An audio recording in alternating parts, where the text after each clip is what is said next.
Welcome back to Law Talk ID dengan gue Philip Villarone di sini. Hari ini kita bakalan ngebahas suatu topik yang cukup menarik di podcast hukum. Sebelum kalian melanjutkan, klik dulu like dan subscribe-nya agar gue semakin semangat dalam membuat suatu video untuk memberikan pengetahuan terkait hukum kepada masyarakat yang luas. Oleh karena itu, check this out.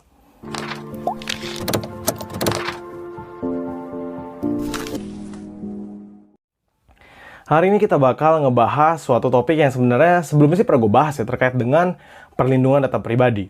Namun, gue akan lebih membahas apakah perlindungan data pribadi ini sudah ada di Indonesia, sudah memang dilaksanakan di Indonesia, dan juga berkaca dari kasus yang pernah terjadi di dunia. Salah satu kasus yang cukup besar terjadi terkait dengan perlindungan data pribadi ini terjadi di benua Eropa saat itu, di mana kasus skandal Cambridge Analytica yang menggunakan data-data pengguna dari Facebook untuk bisa melancarkan operasi bisnisnya mereka, aktivitas bisnisnya mereka. Misalnya mereka membantu, ini yang mereka temukan ya, yang setelah gue search, gue tonton filmnya The Great Hack, terus juga gue cari-cari jurnalnya, ternyata memang ada. Mereka membantu kemenangan dari Donald Trump pada saat itu dengan menggunakan kemampuan dari big data memanfaatkan setiap data-data pengguna media sosial yang ada di Amerika. Dalam kaitannya media sosial ini adalah Facebook, dan mereka menggunakan data ini untuk bisa membuat suatu perubahan pilihan seseorang, hak pilih seseorang untuk memilih salah satu kubu dengan cara mereka mencocokkan data-data itu. Salah satunya yang menarik adalah juga Brexit, di mana Inggris ingin keluar dari EU, Uni Eropa, dikarenakan sebelum ada ini ya, masa-masa rame itu ya, ternyata ada dulu website, ada website atau organisasi gitu namanya Leave EU. Dan menurut gue, ini cukup menarik ya. Kenapa? Karena semuanya ternyata satu organisasi, satu perusahaan, di mana diatur oleh CA tadi atau Cambridge Analytica. Nah, di sini yang perlu kita pahami adalah seberapa mudahnya data kita diambil. Berapa lama kita sehari menggunakan ponsel kita? Atau berapa banyak di antara kita yang menggunakan media sosial? Facebook, Instagram, WhatsApp, buatan dari Facebook itu sendiri, atau Twitter maybe. Atau beberapa media sosial lainnya yang memanfaatkan data pribadi kita. Apakah kita tahu data pribadi kita digunakan untuk apa?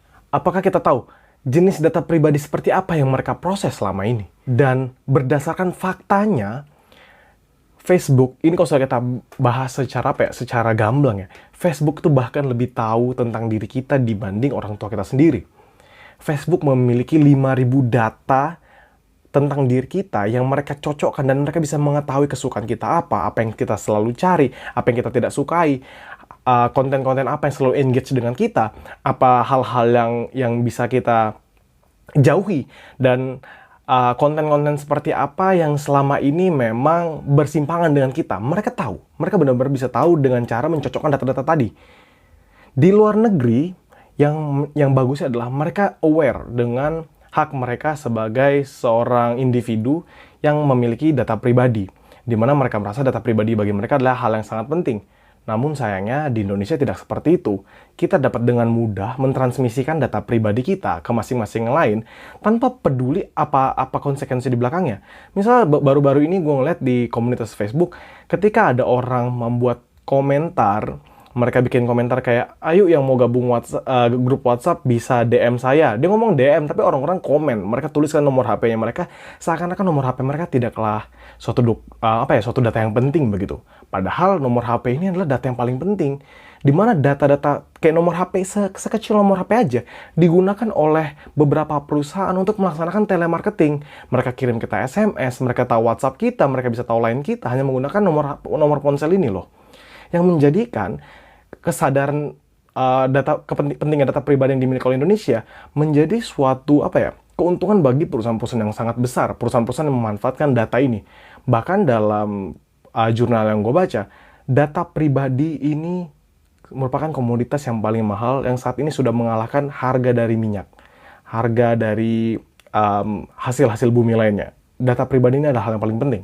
Dalam film The Great Hack yang gue tonton, terdapat beberapa identifikasi pelanggaran yang terjadi. Misalnya, mereka menggunakan data pribadi kita untuk mengirimkan suatu konten-konten yang memang kita tertarik, atau mereka bisa mengubah cara pikir kita dengan beberapa berita-berita bohong, fake news itu, yang terus-terusan membombardir lini masa kita di timeline kita itu. Jadi kita selalu mendapati berita-berita tentang itu lagi, yang menjadikan kita semakin lama berpikiran bahwa apa yang kita baca ini adalah hal yang benar. Dan juga ketika kasus yang Cambridge Analytica ini, salah seorang penggugatnya itu mengatakan seperti ini. Dia sebenarnya cuma ngajuin satu pertanyaan. Dia pengen tahu data-dataku yang kalian sedang proses ini apa aja. Kalian tahu apa aja tentang dataku dan untuk apa aja dataku ini. Dia cuma pengen tanya itu, dan Cambridge Analytica menolak untuk memberitahukannya dan mendinai hal-hal. Dia benar-benar kayak mengelak dari setiap gugatan-gugatan yang diberikan. Dia ngomong, enggak kayak gitu. Kami nggak manfaatkan data buat ini loh, itu loh, enggak. Kami nggak bikin kayak gitu. Kami nggak ada sangkut pautnya dengan Brexit. Kami nggak ada sangkut pautnya terkait dengan kemenangan Trump misalnya. Dia selalu menolak hal-hal seperti itu. Namun sayangnya, dalam kasus Cambridge Analytica ini, terlihat jelas bahwa memang Cambridge Analytica ikut ambil andil dalam kemenangan Donald Trump, ikut ambil andil dalam Brexit, yang pada akhirnya CEO dari Cambridge Analytica mengakui hal tersebut, Alexander Nix namanya kalau tidak salah. Selain itu, pelanggaran lainnya adalah bukan hanya terkait data pribadi kita yang diproses untuk menyesuaikan konten-konten kepada kita, tapi mereka menggunakan data kita, perizinan kita untuk dapat mengakses data orang lain. Bagaimana sistematikanya? Jadi mereka meminta persetujuan nih kepada kita. Dengan kamu mengklik yes, maka kamu mengizinkan kami untuk mengakses profilmu, mengizinkan kami untuk setidaknya mengubah statusmu atau mengecek statusmu, dan juga melihat pertemananmu. Ini yang paling penting. Ketika kita menyetujuinya, kita mengklik yes di situ, mereka tidak hanya mengakses data tentang kita, profil tentang kita, tidak hanya itu. Tapi mereka bisa mengakses data pertemanan kita. Misalnya, gue temenan sama ABC. Yang setuju atas tindakan mereka tuh gue doang sebenarnya. Gue yes, tapi dia bisa mengakses A, B, dan C ini. Menurut gue itu cukup gila sih. Dimana tanpa adanya persetujuan orang lain, persetujuan dari 3 orang ini, mereka mampu mengakses hanya dari persetujuan gue saja. Dan dari pandangan gue, hal itu sebenarnya sudah melanggar. Dimana hak data pribadi itu juga termasuk hak asasi manusia loh. Orang-orang berhak untuk mengetahui prosesannya gimana, untuk mengetahui digunakan untuk apa saja, dan mengetahui bagaimana mereka dapat melindungi data pribadi itu. Dan menurut gua, Cambridge Analytica ini merupakan satu-satunya kasus ya yang sangat booming, besar, dan bahkan sudah sejak lama, 15 tahun belakangan ini, mereka melaksanakan tindakan-tindakan seperti itu. Salah satu kasusnya juga misalnya yang terjadi di Indonesia kemarin, karena ya mereka termasuk pihak yang cukup berperan dalam hal itu, atau yang di Thailand, atau yang ada di Trinidad and Tobago. Kalian bisa nonton filmnya di Netflix, atau kalian search di, ya mungkin di tempat-tempat download film, The Great Hack, kalian bisa tonton filmnya, itu tipikalnya dokumenter, dan memang menurut gua sendiri, filmnya cukup menarik. Nah, kalau misalnya di Indonesia bagaimana? Di Indonesia ini sayangnya kita sangat apa ya? Karena kita sifatnya komunal ya. Kita ngerasa kayak pengen tahu tentang apapun. Dan kita ngerasa data pribadi kita hal yang biasa aja, nggak berpengaruh. Kita dengan mudah memberikannya. Kita mau buka Gojek. Kita pengen dapat fitur-fitur menarik dari Gojek. Misalnya, Gojek ngasih promo 50.000 dalam setiap perjalanan, yang dibagi dalam beberapa voucher, tapi dengan satu syarat. Kalian kirim KTP kalian harus jadi Gojek Plus misalnya kayak gitu. Atau Dana, kalian jadi Dana Premium misalnya kayak gitu. Ketika mereka minta seperti itu, mereka cuma minta satu data dari kita. KTP, mereka minta kita foto dengan KTP kita dan data KTP itu. Pemrosesan datanya bagaimana, kita nggak pernah tahu. Walaupun sebenarnya dalam terms and conditions, sebenarnya mereka menjelaskan data-data tadi diproses untuk apa. Tapi, orang Indonesia yang macam apa yang akan membaca hal tersebut? Pun juga ketika gue kemarin ada di perkuliahan terkait cyber security, dosen gue mengatakan bahwa orang-orang tuh pasti membutuhkan waktu yang akan berbulan-bulan loh. Misalnya mereka mau download 3 aplikasi aja, dan di 3 aplikasi ini mereka baca terms and condition-nya satu persatu, itu akan butuhkan waktu kayak sebulan untuk menyelesaikannya. Tapi kita kan nggak punya waktu selama itu. Maksudnya kita nggak akan bisa sabar loh. Kita pengen ya udahlah, bodoh lah, yes, toh semua orang pakai, ya kan? Namun kesadaran akan data pribadi ini sebenarnya harus ditimbulkan di masyarakat. Lantas, jika hal ini terjadi di Indonesia, apa yang bisa kita lakukan? Sebenarnya cukup sulit sih, karena kita nggak punya undang-undang terkait perlindungan data pribadi. Apabila perlindungan data pribadi ini disahkan, ya RUU-nya disahkan di Indonesia, maka kewajiban dari perusahaan tadi adalah mereka harus memberitahukan kepada menteri dan juga kepada pemilik data pribadi selambat-lambatnya 3 kali 24 jam apabila ada kegagalan dalam perlindungan data pribadi tadi. Yang menurut gue hal tersebut agak sulit ya buat diketahui, sebab di waktu kapan nih 3 kali 24 jamnya waktu kapan? Apakah ketika pertama kali dibobol adanya kegagalan perlindungan data pribadinya, atau saat dia sadar kalau dibobol, atau pada saat telah dikirimkannya data-data pribadi tadi ke orang-orang banyak sehingga hal tersebut disebut sebagai kegagalan. Menurut gue ya kita perlu tahu lebih dalam lagi sih, karena kan siapa tahu ada penjelasannya atau bagaimana, tapi karena tidak dijelaskan ya semoga maksud dari 3 kali 24 jam itu adalah pertama kali, semenjak pertama kali. Jadi kita bisa mengantisipasi. Lalu data pribadinya tadi yang gagal untuk dilindungi, ada beberapa hal yang perlu untuk diberitahukan dari perusahaan kepada dua subjek tadi, menteri dan pemilik data pribadi. Hal-hal yang perlu diberitahukan adalah data pribadi apa yang terungkap, lalu kapan dan bagaimana data pribadi tadi itu bisa terungkap, dan yang ketiga itu upaya dalam penanganan untuk pemulihan dari data pribadi itu. Jadi dijelaskan bagaimana sistematika mereka, teknis mereka untuk menyelamatkan data tadi. Karena apa? Karena memang sebagai sosok perusahaan atau pelaku usaha di sini, mereka sebenarnya memiliki kewajiban yang sangat besar loh sebagai pengendali data pribadi. Mereka banyak sekali mendapatkan kewajiban-kewajiban untuk bisa memanfaatkan data pribadi tadi, dan salah satu hal yang paling penting di sini adalah setiap kali mereka ingin melaksanakan suatu tindakan dalam pemrosesan data pribadi yang tidak sesuai dengan perjanjian, yang mereka harus memiliki persetujuan terlebih dahulu dari pemilik data pribadi. Namun kembali lagi seperti tadi, menurut gua ketika mereka memberikan terms and condition ya sebagai bentuk persetujuan, jarang sekali kita mau membaca, menjadikan kita setuju-setuju aja gitu, kayak ya udahlah iya. Nanti ketika suatu waktu kita gagal, suatu waktu kita merasa dirugikan, kita malah nuntut kayak, kenapa data pribadi gue A, B, C, D, E kayak gitu. Padahal kita udah setuju.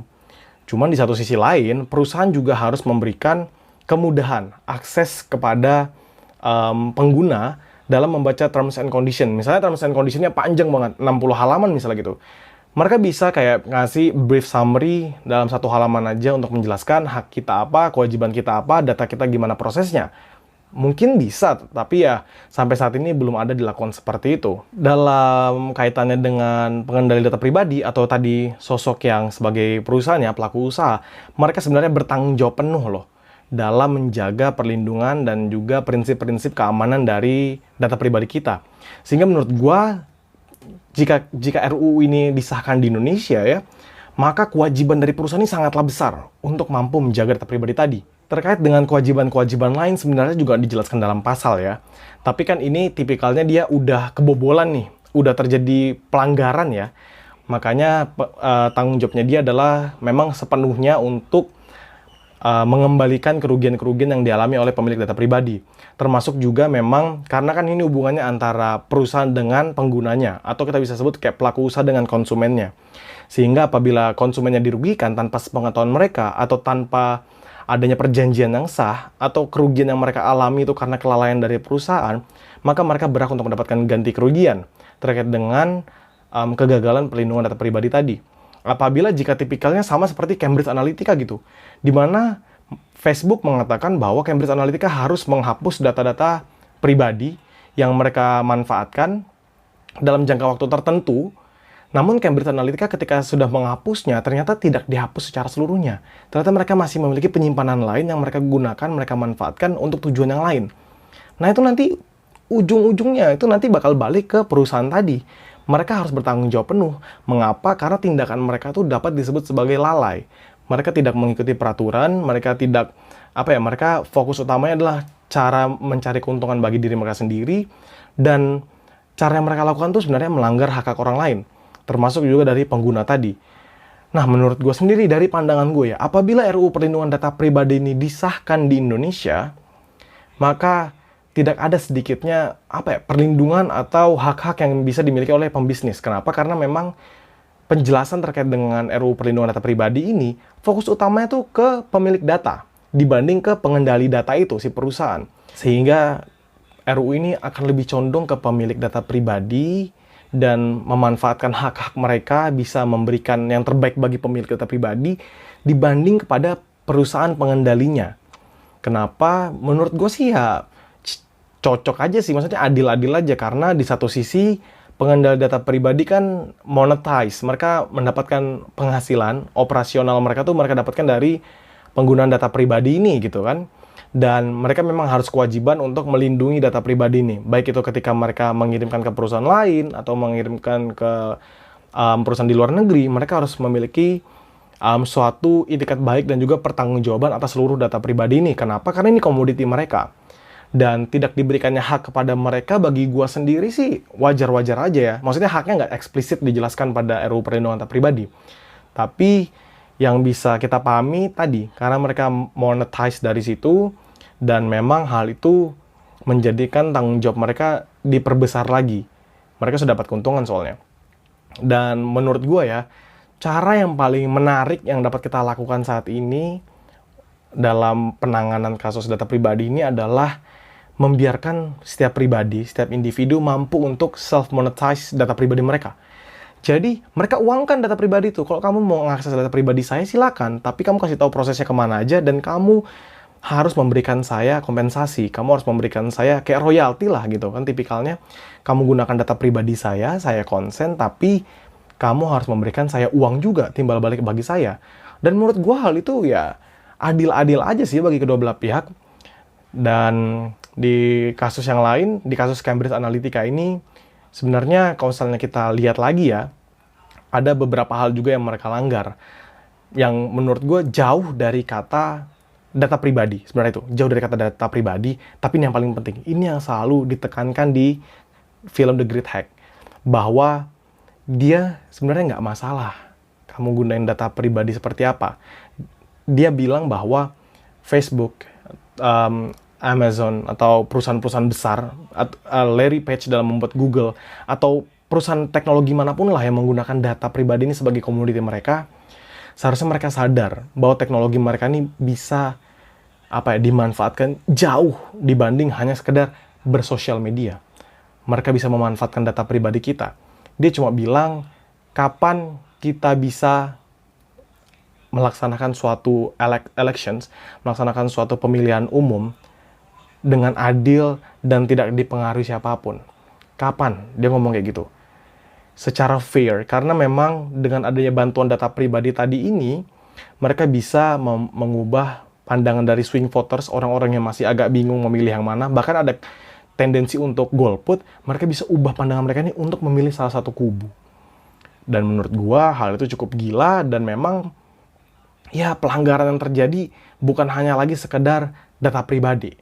Jauh sampai hak mereka dalam memilih, dalam dipilih, hak mereka untuk mendapatkan informasi-informasi akurat, hak mereka untuk bisa mendapatkan berita-berita dari segala pandangan, hak mereka untuk bisa beraktivitas di sosial media secara bebas tanpa adanya lorong-lorong mereka yang diarahkan oleh pihak-pihak tidak bertanggung jawab. Sejauh itu menurut gue. Dan yang bisa gue katakan, itu pelanggaran data pribadi. Sekian dari gue, komen di bawah bagaimana pandangan kalian, dan juga kalian bisa sampaikan kritik kalian, dan salam demokrasi.